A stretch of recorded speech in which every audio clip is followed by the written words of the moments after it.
वो बात याद आई 2011 वाली। ये कमाल है, ये पूरी दुनिया पे कर्ज किसका है, कौन देने वाला है, और अगर पूरी दुनिया हो गया तो इसको उतारा कैसे जाएगा। फिर मैंने जब थोड़े खोज करनी शुरू की, आप अगर फोन को उठा के सर्च करोगे तो पता चलेगा, एक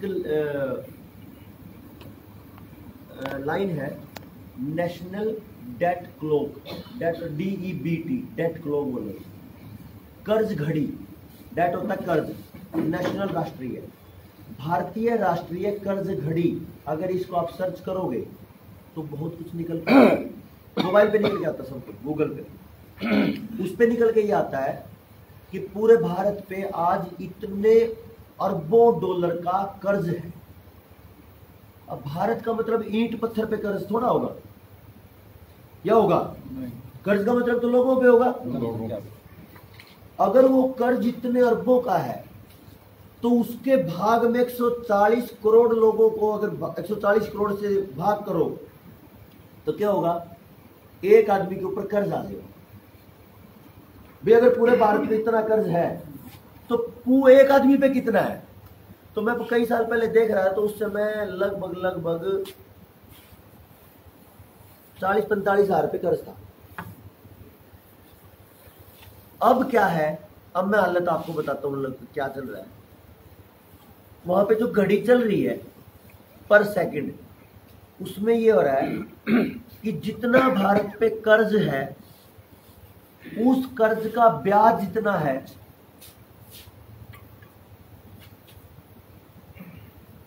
जितना भारत पे कर्ज है उसका ब्याज कितना है, वो ये है, पर सेकंड 1.5 लाख रुपए से ऊपर भारत के कर्ज का ब्याज भारत पे चढ़ रहा है।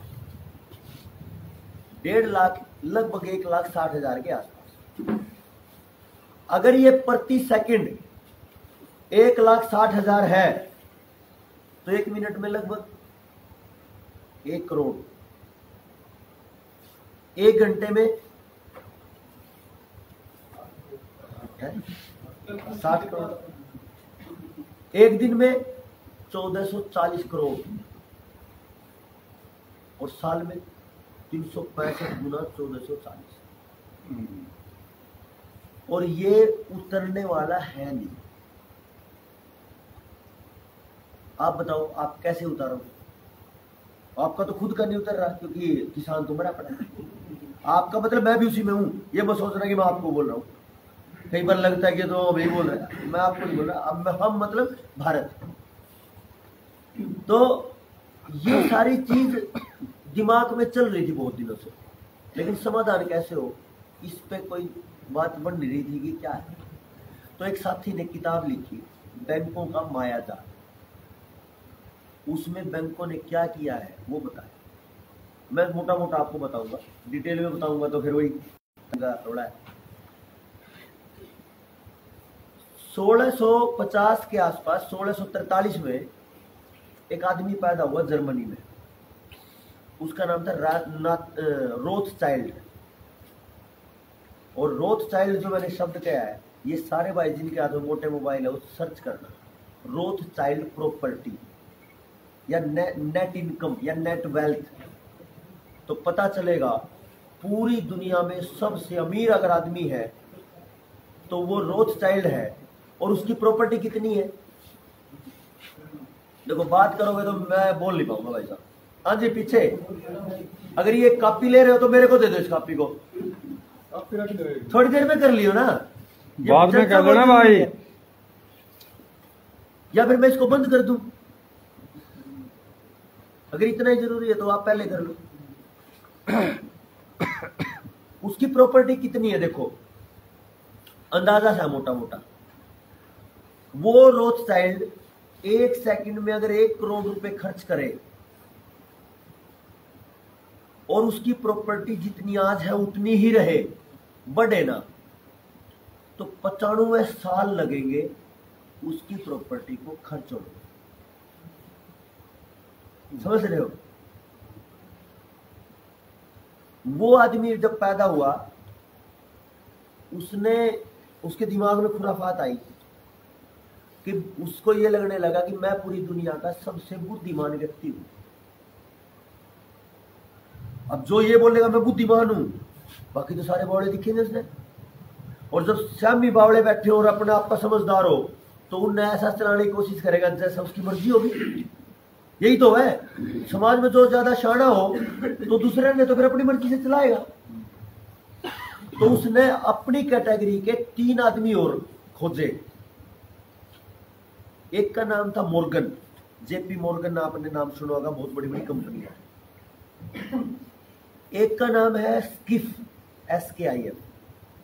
एक का नाम है रॉकफेलर, जो मैंने पहले बताया। ये 4 लोग थे, रोथचाइल्ड, रॉकफेलर, स्किफ एंड मॉर्गन। ये चारों इकट्ठे हुए और इन्होंने एक संस्था बनाई, क्योंकि इन्होंने खुद ये बोला था कि हम सबसे बुद्धिमान है। तो सबसे बुद्धिमान को माना जाएगा प्रबुद्ध, प्रबुद्ध यानी सबसे बुद्धिमान। तो इन्होंने जर्मनी भाषा में एक नाम रखा इल्यूमिनेट। इल्यूमिनेट का मतलब होता है प्रबुद्ध यानी बुद्धिमान, और इल्यूमिनाती नाम रखा यानी प्रबुद्ध लोगों की संस्था। और इन्होंने ये कहा कि हम दुनिया के सबसे बुद्धिमान हैं, तो पूरी दुनिया हमारे हिसाब से चलनी चाहिए। ठीक है, ये उस कड़ी के लोग थे। थोड़ा सा शुरू में जाओगे, लगभग 1000 के आसपास पूरी दुनिया में जब अंग्रेजों का बहुत जगह राज था, तो उन्होंने ये कह दिया कि भाई एक काम करो, वो जैसे हमारा पुजारी है तो उनका पोप होता है ईसाइयों का। उन्होंने अपने पूरे सिस्टम को बैठाया और ये कह दिया कि मैं ये घोषणा करता हूं पूरी धरती हमारी है, और जो लोग इस धरती पे जहां जहां रह रहे हैं वो किराए पे हैं। जब हमारा मन करेगा हम उनसे ले लेंगे। सीधे तौर पे नहीं ले सकते, षड्यंत्रों से लेंगे। अब मेरे घर से अगर कोई निकाले, मैं निकलूंगा नहीं ना, तो षड्यंत्रों से लेंगे। और उन्होंने ये फाइनल कर दिया कि पूरी धरती, पूरा दुनिया किराए पे है। अच्छा आप बताओ, शहर में कोई रह रहा है? शहर का बंदा है कोई इधर? शर्मा रहे हो हाथ उठाने में? कोई भी शहर का नहीं है। आप प्रॉपर्टी टैक्स देते हो? प्रॉपर्टी टैक्स देते हो ना? प्रॉपर्टी टैक्स हर किसी को देना ही देना है। कब देना है? जब आपने जमीन खरीदी तो आपने रजिस्ट्री पे टैक्स दिया, रजिस्ट्री टैक्स ही तो है। और पूरी पेमेंट मालिक को करी जिसकी जमीन थी, कर दी, दोनों काम हो गए। जब आपने घर बनाया तो हर एक छोटे छोटे सामान पे टैक्स दिया, चाहे क्यों बल्ब ही क्यों ना हो, बल्ब जलाने का बटन ही क्यों ना हो, उस पर मोटा टैक्स गया आपका। आपने पूरा टैक्स दिया है, फिर भी यहाँ पे 10 साल के 17,000 कह रहे हैं। मुझे ये यहाँ का पता नहीं कैसे लग रहा है, कम है। 2 साल का 10 साल, लेकिन ये कम है। अब पता नहीं राजस्थान में ये इतने भले मानस कैसे सरकारी। पंजाब, हरियाणा में काफी ज्यादा इस टाइम। तो ये जो टैक्स है, आपने सब कुछ खर्चा दे दिया, रजिस्ट्री दे दी, फिर भी आपको अपने घर में रहने के प्रॉपर्टी पे टैक्स देना पड़ रहा है। तो इसका मतलब ये नहीं है क्या कि आप अपने ही घर में किराए पे हो? कह सकते हैं सर? क्या गलत कह रहा हूं मैं? ये सारी जगह था। जितनी सड़कें वो सरकार के नाम है, जितनी गलियां वो सरकार के नाम है, जितने स्कूल वो सरकार के नाम है। जहां जहां सर्व शिक्षा अभियान के नाम पे जो जो स्कूल बने वो सारे सरकार के नाम है, और वो सारे के सारे जो बने हैं वो वर्ल्ड बैंक के पैसे से बने हैं, और वर्ल्ड बैंक के पैसे का मतलब कर्जे से बने हैं। तो वो पूरी की पूरी जमीन वर्ल्ड बैंक के खाते में जा चुकी है। तो गलियां बनी है वो भी वर्ल्ड बैंक के कर्जे से बनी है, तो वो भी जा चुकी है। स्कूल बने, तालाब बने, धर्मशालाएं बनी, जो जो सरकारी पैसे से यानी वर्ल्ड बैंक के कर्जे से बनी है वो प्रॉपर्टी वर्ल्ड बैंक की हो चुकी। शामलात की जमीन हो, गोचरान की जमीन हो, हाईवे की जमीन हो, किसी भी चीज की जमीन हो, वो उनकी हो चुकी। एक जमीन बच रही थी भाई, इतनी जरूरी बात है। मैंने पहला क्या, आदमी मरण तो ज्यादा जरूरी मतलब होता नहीं। तो एक चीज बच रही थी हरियाणा में, उसने लाल डोरा बोल रहे थे। आप यहाँ पे क्या बोल रहे थे? जो गांव के बीच में रजिस्ट्री की जमीन नहीं थी, अभी होना शुरू हो गया।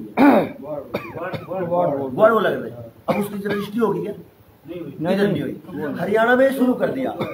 जो गांव के बीच की जमीन थी, जो बैंकों में मतलब जो रजिस्ट्री में नहीं चढ़ी हुई थी, उसको फ्री रजिस्ट्री कर दी। और ये क्या कर दी कि ये जमीन को बेच खरीद फरोख्त नहीं हो रही, इसलिए आपको परेशानी होती है, इसलिए इस पे रजिस्ट्री कर देंगे बिना पैसे की। और जैसे ही रजिस्ट्री हुई है, क्या बैंकों ने चिल्ला चिल्ला के दाम लगाए, ले लो लोन, ले लो लोन, ले लो लोन। सबकी जमीन लोन पे चढ़ी होगी। एक जमीन बची थी जो कर्जे में नहीं थी, वो भी कर्जे में चली गई, लोन पे चली गई। और लोन उतरना नहीं है, क्योंकि स्ट्रक्चर ऐसा है, लोन कभी उतरेगा नहीं। इसमें मैं चर्चा करूंगा अभी। लोन कभी उतर ही नहीं सकता। और ये लोन किसका है? बैंकों का। बैंक किसके हैं? आरबीआई के। और आरबीआई किसका है? देखो, ये मेरे पास 2 यूरो है, पाउंड है, पाउंड इंग्लैंड का। और ये जो पाउंड है, ये इंग्लैंड के बैंक का है, उसका नाम है बैंक ऑफ इंग्लैंड। ठीक है जी। और इस पे लिखा है कि वो बैंक ऑफ इंग्लैंड एक कंपनी है, प्राइवेट कंपनी है। और जब हम बात करते हैं आरबीआई की, तो आरबीआई कब बना? 1934 में। समझ रहे हो? और 1934 में हम कहां थे?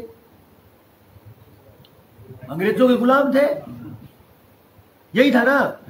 तो जब अंग्रेजों का शासन हमारे यहां था और तब ये बैंक आया, तो इसका मतलब बैंक किसका हुआ? अंग्रेजों का। और उनका मेन बैंक कौन सा था?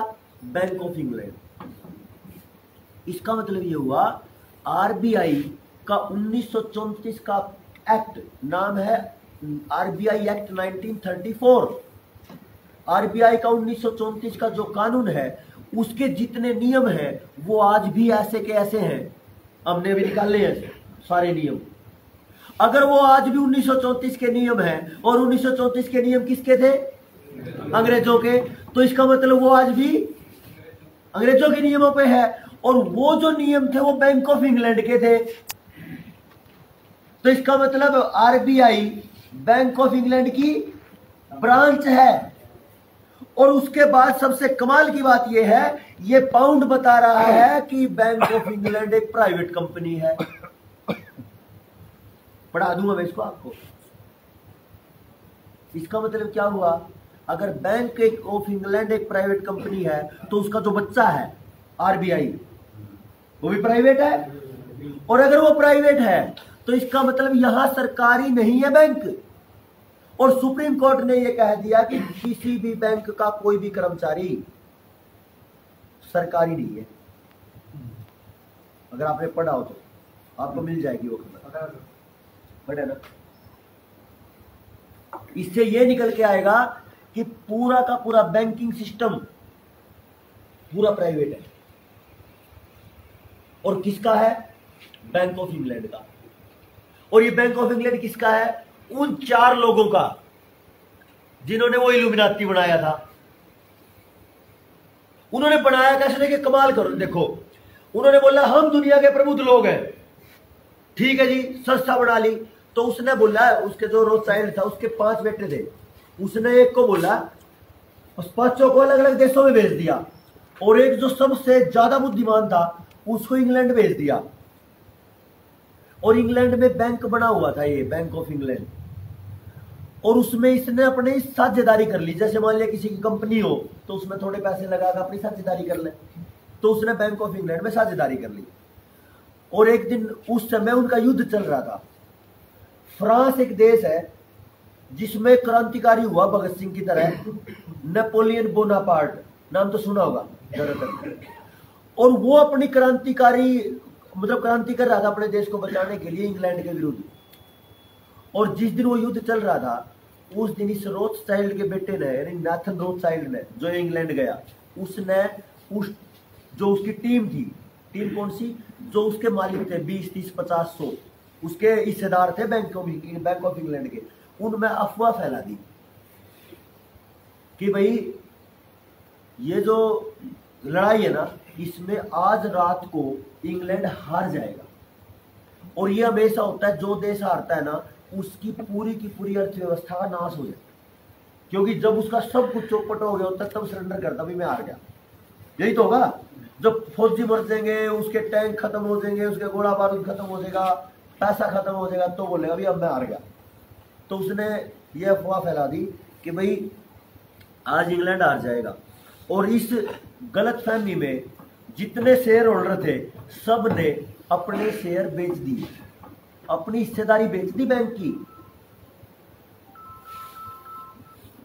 और बेचने के बाद उसने कमाल ये करा, अपने ही साथियों को वो सारे हिस्से खरीदवा दिए। है ना बुद्धिमान? बुद्धिमान तो है भाई। तो एक ही रात में वो बैंक ऑफ इंग्लैंड का मालिक बन गया, 1 घंटे में। और ये जो लोग हैं ये उस पोप को मानने वाले हैं। समझ जोड़ पा रहे हैं आप इस कड़ी को? इस पूरी चेन को समझ पा रहे हो क्या? 12 बजे 11 बजे एक आदमी 1000 साल पहले कहता है कि पूरी दुनिया हमारी है और ये जितने लोग हैं ये किराए पे हैं। और उसके बाद उस व्यवस्था को मानने वाले कुछ लोग बैंकिंग शुरू करते हैं, चलो करते हैं फोन और पूरी दुनिया को कर्ज में बांध देते हैं। आज सब देश कर्ज में है कि नहीं? पूरी दुनिया कर्ज में है। तो वो जो कर्ज में है और जिस कर्ज में वो प्रॉपर्टी पड़ी है, तो इसका मतलब वो प्रॉपर्टी भी उन्हीं की है। भाई बताते जाओ, देखो थोड़ा जोश का लगे, ठीक है ना बात? अब मान के चलो मैंने किसी से कर्ज ले लिया, अगर मैं नहीं दूंगा तो मेरी प्रॉपर्टी में कब्जा मार लेगा। और जब मैंने उस तक साइन कर कर गुठा ला कर बही दे दी होगी बोले मेरी प्रॉपर्टी तेरी, तो वैसे ही होगी उसकी। तो कहने का मतलब ये व्यवस्था 1000 साल से चल रही है और ये बैंकिंग के माध्यम से, और बैंकों ने अंग्रेजों को पैसा दिया, फंडिंग दी, और उन अंग्रेजों ने यहाँ पे पूरे देश, पूरी दुनिया पे 71 देशों में राज किया। आज पूरी दुनिया पे इन्हीं का राज है। हमें लगता है कि हम आजाद हैं। अगर मान के चलो हम सब कर्जे में हैं और कर्जा बैंकों का है और बैंक आरबीआई के हैं और आरबीआई अंग्रेजों का है, तो इसका मतलब हम गलत तो नहीं कर रहे ना? और मैं तो प्रूफ दे रहा हूं भाई, ये नोट ये आरबीआई का है और आरबीआई का 1934 का एक्ट पढ़ लो तो पता चल जाएगा आरबीआई क्या है। और आरबीआई का एक्ट पढ़ते ही पता चलेगा वो तो बैंक ऑफ इंग्लैंड का है, और ये नोट बैंक ऑफ इंग्लैंड का है।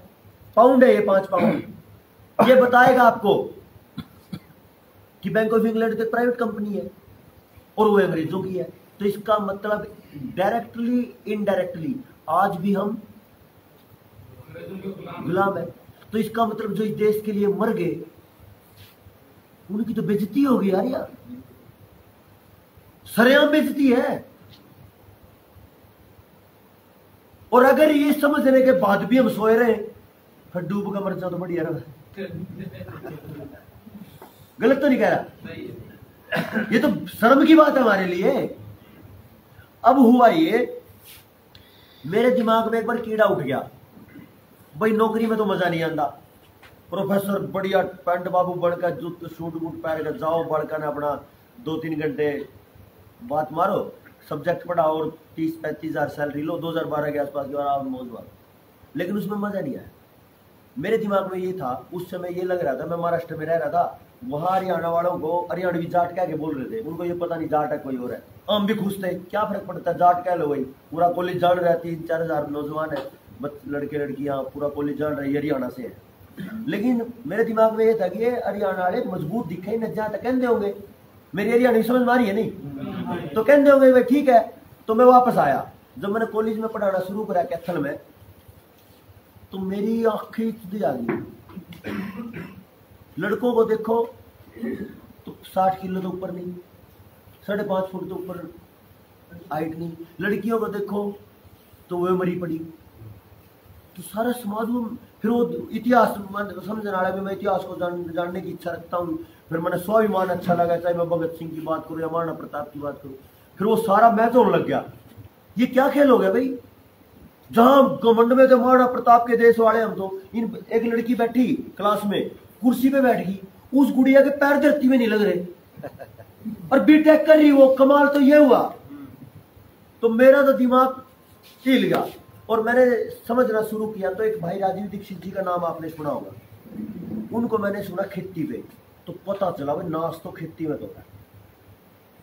माँ के दूध में जहर, गाय के दूध में जहर, भैंस के दूध में जहर, पानी में, मट्टी में, हवा में, सब जगह कैंसर ही कैंसर फैल गया। तो ये तो बीमारी खेती की। तो मैंने सोचा भी मैं छोड़ पर आने अपना खेती में काम करना शुरू किया। घर वालों के साथ झगड़े होने शुरू हो गए तो कोई बात नहीं, तो धीरे धीरे करना शुरू किया। मेरा एक अपना कीड़ा था भाई, मैं इसको बदल लूँ। और अब मैं इस लाइन पे पहुंचा कि भाई 12-13 साल के बाद पहली बार पूरी पैदावार बिना जहर, बिना बाजार ये आ सके। और ऐसे नहीं, अगर मैं यहाँ बोर्ड पर आपको 1 घंटा बता दूँ तो आप भी मान जाओगे, क्योंकि मैं आपके मुंह से ही बात करवाऊंगा, क्योंकि किसान को सबसे ज़्यादा पता है, तो उससे चर्चा ही करनी है। और मेरी जो चर्चा है वो नेचुरल है, नियमों की है। तो आप नियम कभी भी किसी के अपने नहीं होते। मेरा नियम, आपका नियम वो नियम होता है जो प्रकृति का नियम है, और प्रकृति का नियम सब मानेंगे। तो मैं आपको प्रकृति का नियम बता के और खेती के नियम की बात करूंगा तो हो जाएगा काम। तो मैं इस जगह पे पहुंचा, लेकिन फिर देख रहा हूं चरित्र का नाश हो लिया, एजुकेशन का नाश हो लिया, भाईचारे का नाश हो लिया, समाज का नाश हो लिया, न्याय का नाश हो लिया। पंचायत नहीं रही, न्याय नहीं रहा। जिसके पास पैसा उसी को सब कुछ मिल रहा है, सब कुछ बिका पड़ा। तो खेती बदलने से भी कुछ नहीं हो रहा। तो फिर भटकते रहे कई साल। तो फिर धीरे धीरे करके भाई मिलते रहे। तो फिर देवेंद्र जी मिल गए। फिर ये जो बीमारी आई थी, नकली रोग आया था, इस पे बात होती थी। तो फिर वो टीम एक ऐसी बनी, बहुत सारे साथी निकल के आए जो अपने अपने मुद्दे पे काम कर रहे हैं। जैसे मैं खेती पे कर रहा हूँ, देवेंद्र भाई एजुकेशन पे कर रहे हैं, वर्मा जी रुपये पे कर रहे हैं, एक भाई आयुर्वेद पे कर रहे हैं, दूसरा भाई पंचायतों पे कर रहा है। तो सब अपना अपना काम कर रहे हैं। उनमें से मेरे तरह मेरे को ये लगा कि मेरे जैसा आदमी मिल गया। एक वर्मा जी निकल के आए जो रुपये पे काम करने वाले, और रुपये का ही रोड़ा सारा, इस पर ही बात करेंगे। ये तो क्लियर हो गया कि बैंक जो आरबीआई है वो बैंक ऑफ इंग्लैंड का की ब्रांच है और वो प्राइवेट कंपनी है।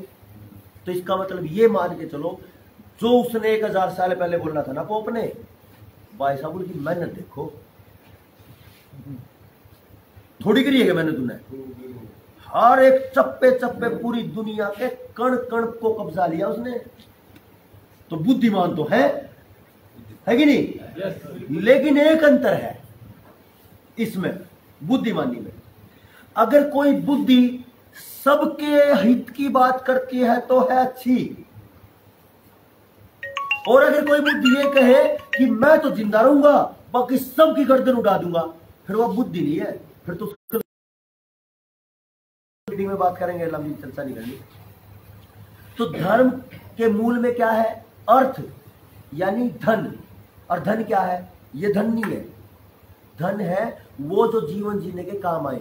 पानी बिना नहीं चल सकता आपका काम, तो पानी असली धन है। मिट्टी बिना आपका काम नहीं चल सकता, असली धन मिट्टी है। हवा बिना आपका काम नहीं चल सकता, असली धन हवा है। आग बिना नहीं चल सकता, तो आग असली धन है अपना। तो ये सारी चीजें हैं। और तो उसके मूल में धन है, अर्थ है, और अर्थ के मूल में काम है। मैं तभी अपने साधन बटोरूंगा जब मेरी इच्छा होगी। काम मतलब इच्छा। और काम कब होगा? मेरी कामनाएं कब पूरी होंगी? जब मेरे पास पावर होगी। अभी सरकारें अपनी मर्जी से कर रही हैं, क्यों कर रही है? क्योंकि पावर है इनके पास। और जब पावर होगी, पावर किसके पास होगी? राजा के पास। और राजा कैसा होगा? जो इंद्रियों पे विजय पाने वाला हो। ये अपने सिद्धांत कहते हैं। यानी इंद्रियों को जीतने वाला ही राजा अच्छा होता है। कामुक, व्याभिचारी, नीच आदमी अगर बैठ जाए, सारे समाज का सत्यानाश करेगा, जैसे अभी हुआ है। तो अर्थ पे काम करना सबसे जरूरी है। तो उनके दिमाग में एक दिन आया, ये 2 रुपये है मेरे पास, और एक ये है, और 1 रुपये का जो कागज का नोट था वो आप वैसे दिमाग में सोच लेना, ठीक है। ये जो चांदी का रुपया है ये 1877 का है, 1877 का, 1877 का, ठीक है जी। ये 90% चांदी है। ये रुपया जो है मेरे पास 1944 का है, ये 50% चांदी है। ये जो 1 रुपया है ये लोहे का है जो आज चल रहा है सिक्का, और 1 रुपया कागज का जो आज आपका है, वो मेरे पास दूसरे भाई ने ले लिया तो वैसे मान लेना, मैं उसकी बात कर रहा हूँ। वर्मा जी के पास ही है, क्योंकि रिसर्च वर्मा जी की है तो मैं वर्मा जी ही बोलूंगा। मेरी रिसर्च खेती की है तो मैं खेती पे मैं अपना नाम लूंगा, क्योंकि जो जिसका नाम है उसी को ही जाए तो अच्छा है। वो 4 रुपए लेके कागज का भी जोड़ लेना चाहिए। हाँ जी, ये दे दो, धन्यवाद भाई। ये 4 रुपए लेके वर्मा जी बोले कि भाई ये 4 रुपए हैं, एक कागज है, एक लोहे का है, एक चांदी का है, एक आधी चांदी का है, लेकिन 90% चांदी है, शुद्ध लगा लो। एक 50% चांदी है, आधी चांदी है, बाकी तो मिलावट है। और ये लोहे का है और ये कागज का है, लेकिन रुपये तो ये सब 1 रुपया लिखा हुआ है। इनको लेके बैंक में चले गए, छोटी चर्चा करूंगा। बैंक में जाके बोले जी भाई ने जमा करियो, बैंक वाले ने 4 रुपये जमा कर दिए। इसका मतलब क्या हुआ? कागज की कीमत, लोहे की कीमत, चांदी की 100% चांदी और 50% सबकी एक ही कर दी। बोले ये क्या भाई? बोले भाई साहब देखो इस पर रुपया लिख रहा है एक, और एक में ही चलेगा। बोले मेरे एक काम कर दिया, वर्मा जी भी तेज है, बोले काम करते मैं कल लेना आऊंगा ये 4 रुपये, तो मैंने चारों के चारों ये 90% चांदी वाले दे दिए, क्योंकि कीमत बराबर है। गलत था क्या? ठीक है ना बात? तो सही है। बोला ना ना न्यू नहीं होता, यही मिलेंगे, ये या ये। ने बोला अच्छा मेरे तो उल्टे दे दे, बिछाड़ा ना पड़े। फिर ये लेकर चले गए एक और बाजी के पास, देखिए भाई ये क्या है, तुमने यो और यो तो दे दिया उल्टा। कहीं नहीं मेरी आंधी चार का कब भी आंदा। इनमें क्या आएगा देखो, जो 90% चांदी है उसमें तो 40 किलो क्यों आ जाएंगे, 700-800 रुपए के आसपास का है उसका। और जो ये है इसमें 20 किलो क्यों आ जाएंगे, ये 50% है। इसमें एक लॉजिक निकलता है, अगर ये 4 रुपए बराबर हैं तो इन 4 रुपए में बराबर वस्तु आनी चाहिए। अगर बैंक कह रहा है तो, और बैंक नहीं सरकार कह रही है तो, क्योंकि केवल यही 4 रुपये हैं जिसको बैंक ये कहता है कि ये सरकारी है, न ये सरकार के। ये इसके अलावा 2 रुपए से लेके और 2000 तक का कोई भी नोट सरकार का, किसका है? आरबीआई का।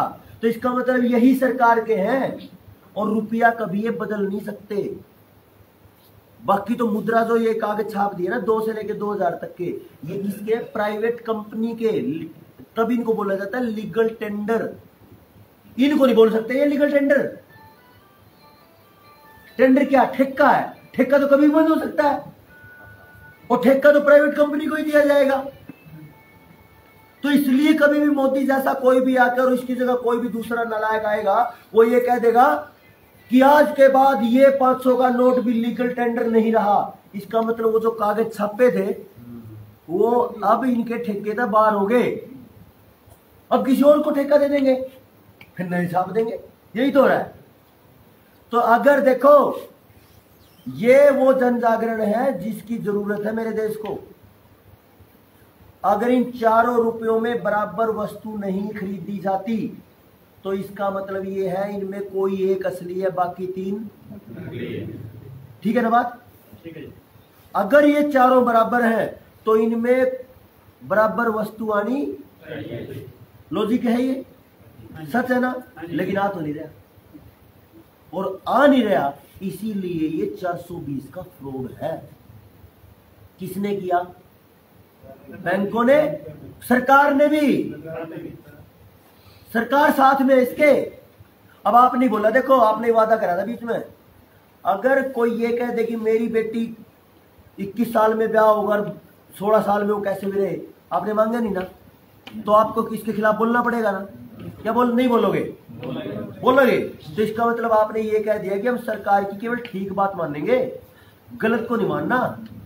और अगर गलत को नहीं मानना तो ये भी तो गलत है, तो इसको भी नकारना पड़ेगा या नहीं नकारना पड़ेगा? तो ये जब बात नहीं बनी तो वर्मा जी ने क्या करा, आरटीआई लगा दी अपने उस लोकल बैंक में, आरबीआई में और फाइनेंस मिनिस्ट्री में, नहीं वित्त मंत्रालय में, कि मुझे ये बताओ 1 रुपये का जो अपने नोट छपने का स्टैंडर्ड क्या है, इसको बाद में रुपए का या छापने का जो स्टैंडर्ड है वो क्या है। मतलब ऐसे 8-9 सवाल पूछे और किसी भी सवाल का जवाब ना बैंक ने दिया, ना आरबीआई ने दिया और ना वित्त मंत्रालय ने दिया। तो वर्मा जी ने परेशान हो गए और हाई कोर्ट में अपना केस डाल दिया और ये पूछा कि भाई ये बताओ ये क्या खेल है। जब जजों के सामने वर्मा जी गए तो जज ने केस तो नहीं सुना, बराबर में लेकर नहीं बोला वर्मा जी मेरी मत में नहीं है ये केस लेना।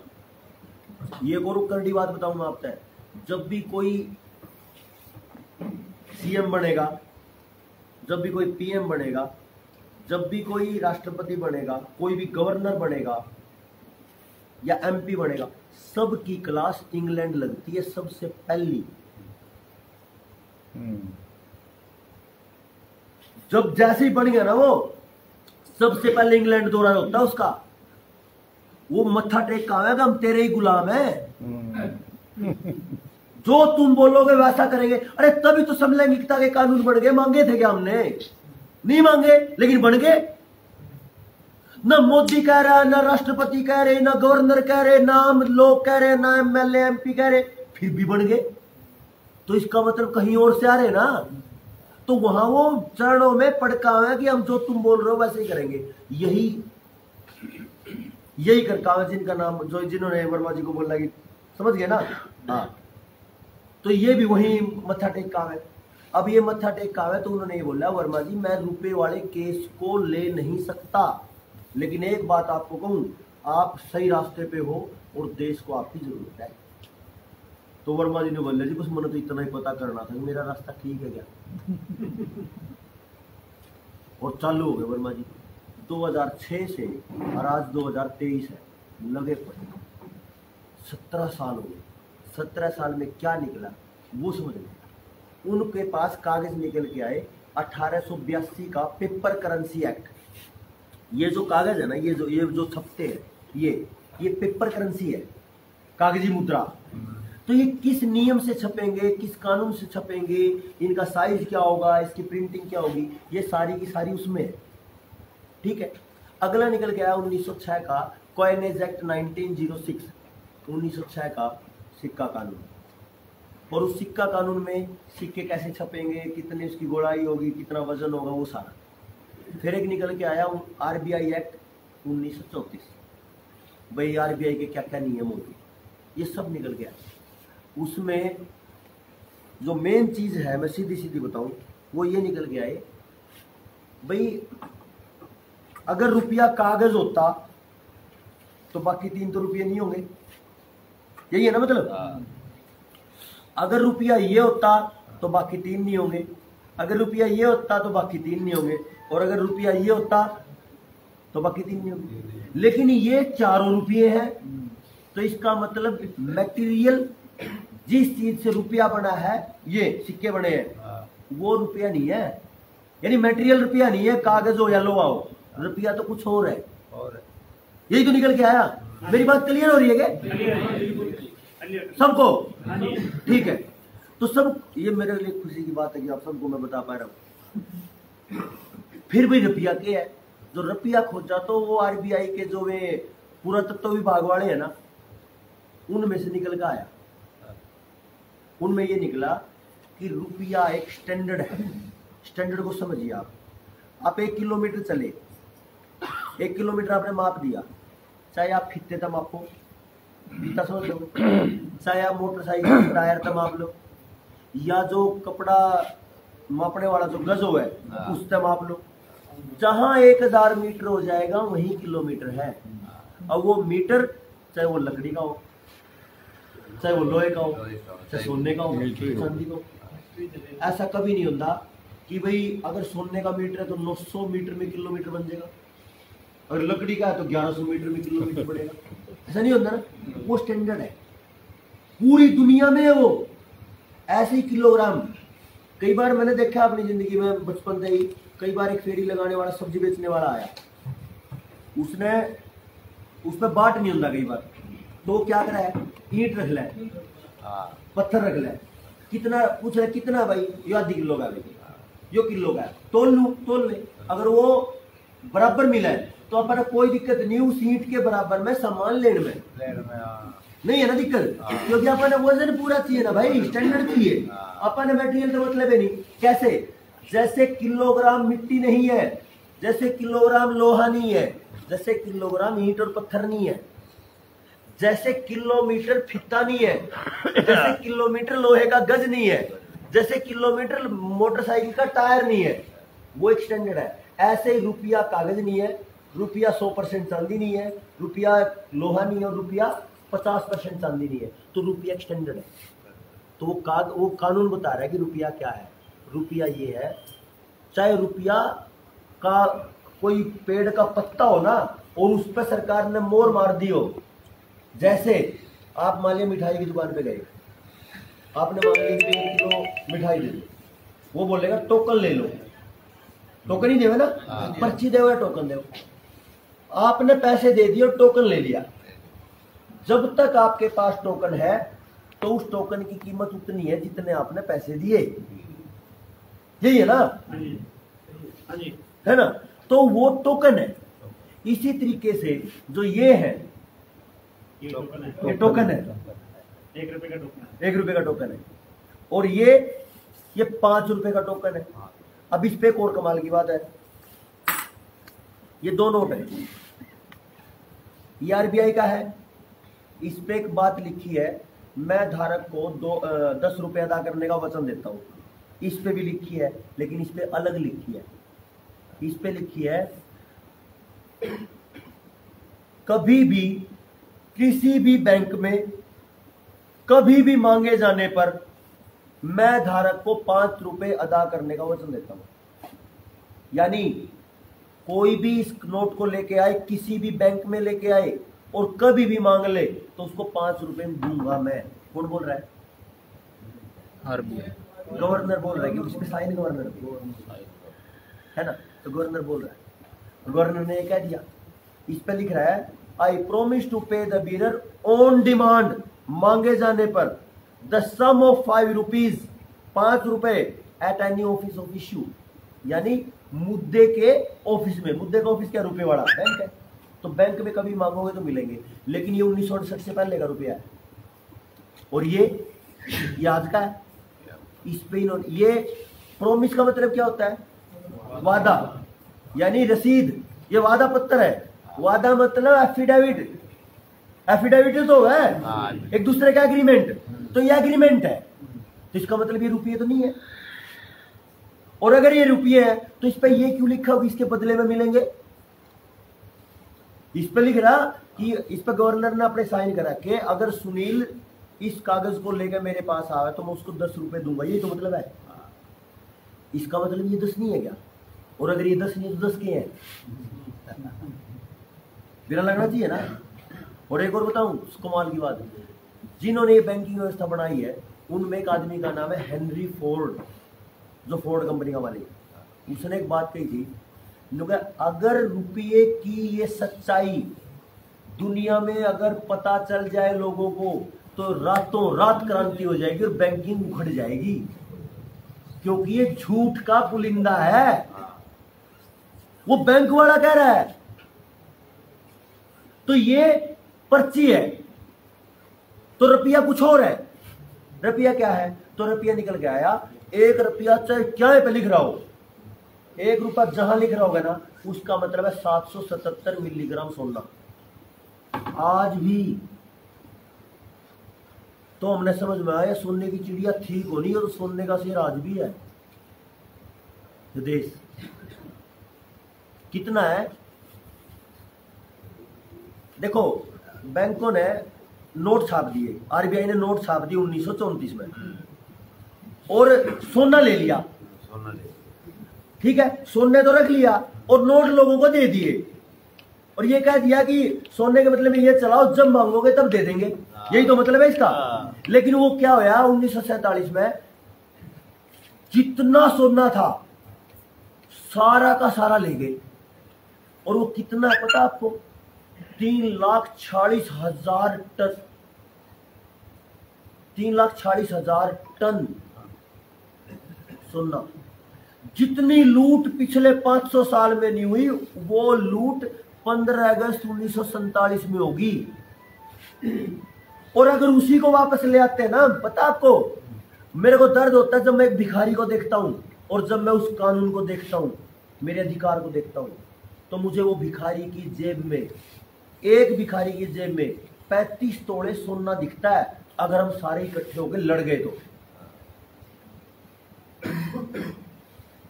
लेकिन लड़ना पड़ेगा। अगर एक परिवार में 5 लोग हैं तो 35 गुना 5 कितने तोड़ा? कमाल है, आज भी है।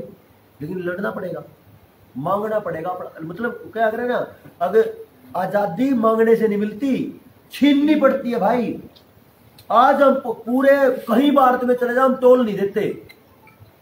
अगर कहीं ये लगे ना कि यार भाईचारा है और टाइम कम है, तो अपने टाइम की कीमत देख के और उस झगड़े की कीमत देख के तो बेशक एडजस्ट कर ले।